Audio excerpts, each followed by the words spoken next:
ஸ்ரீ குருப்யோ நமஹ. செய்தொழிலில் மேன்மை பெற அபிராமி அந்தாதியின் இந்த 74வது பாடலை நாம் பாட வேண்டும்.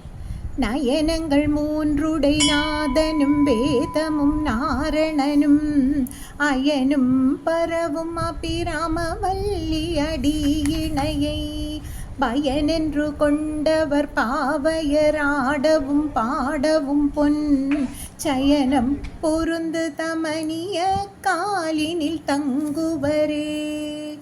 நீ இதன் பொருளை நாம் பார்ப்போம். நயனங்கள் மூன்றுடை நாதனும் பரவும் அபிராமி வல்லி அடியினை பற்றச் சொல்கிறார். இதன் பொருள் நாதன் என்றது சிவபெருமானை குறிப்பிடுகிறார். தனது நாதனாகிய சிவபெருமானும் அம்பாளை வணங்குகிறார். பிராணநாயகன் சிவபெருமானால் பூஜிக்கும் பெருமை பெற்றவள் அம்பாள். வேதமும் நாரணனும் அபிராமி வல்லி அடியிணையைன்னு பற்றச் சொல்கிறார். இதன் பொருள் ஸ்ரீநகரத்தில் 4 பக்கங்களில் மேலும் கீழும் 4 உபனிஷத்துக்கள் சகல வேதங்கள் என்ற சம்படத்தில் முத்தாக தேவி விளங்குகிறார்.